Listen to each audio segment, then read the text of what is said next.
American president Donald ട്രംപും Canadian പ്രധാനമന്ത്രി mark കാർണിയും തമ്മിലുള്ള നയതന്ത്ര തർക്കം പുതിയ തലത്തിലേക്ക്. ട്രംപിന്റെ സ്വപ്ന പദ്ധതിയായ ഗോൾഡ് ഡോം മിസൈൽ പ്രതിരോധ സംവിധാനത്തെ കാനഡ എതിർത്തതാണ് ഇപ്പോഴത്തെ പ്രകോപനത്തിന് കാരണം. വടക്കേ അമേരിക്കയിലെ മുഴുവൻ മിസൈൽ ആക്രമണങ്ങളിൽ നിന്ന് സംരക്ഷിക്കുന്ന ഒരു പ്രതിരോധ കവചമാണ് ഗോൾഡൻ ഡോം. ഇതിനായി ഗ്രീൻലാൻഡിൽ തന്ത്രപരമായ കേന്ദ്രങ്ങൾ നിർമ്മിക്കാനാണ് ട്രംപ് ലക്ഷ്യമിടുന്നത്. കാനഡയെ കൂടി സംരക്ഷിക്കുന്ന ഈ പദ്ധതിയെ അവർ എതിർക്കുന്നു.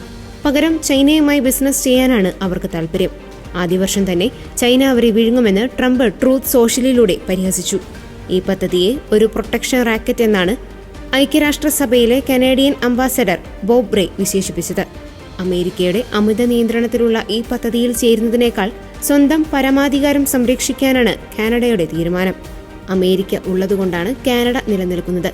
അടുത്ത തവണ പ്രസ്താവനകൾ നടത്തുമ്പോൾ അത് ഓർക്കണമെന്ന് ട്രംപ് മാർക്ക് കാർണിക്ക് നേരിട്ട് മുന്നറിയിപ്പ് നൽകിയിരുന്നു. കാനഡയ്ക്ക് അമേരിക്ക നൽകുന്ന സൗജന്യങ്ങൾ കണക്കിലെടുത്ത് അവർ നന്ദിയുള്ളവരായിരിക്കണമെന്നും ട്രംപ് ആവശ്യപ്പെട്ടു.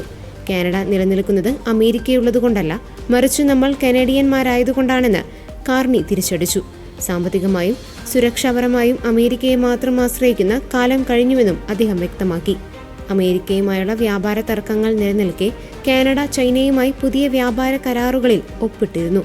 കനേഡിയൻ കാർഷിക ഉൽപ്പന്നങ്ങൾക്ക് ചൈന ഇളവുകൾ നൽകിയപ്പോൾ ചൈനീസ് ഇലക്ട്രിക് വാഹനങ്ങൾക്ക് കാനഡ ക്വാട്ട അനുവദിച്ചു.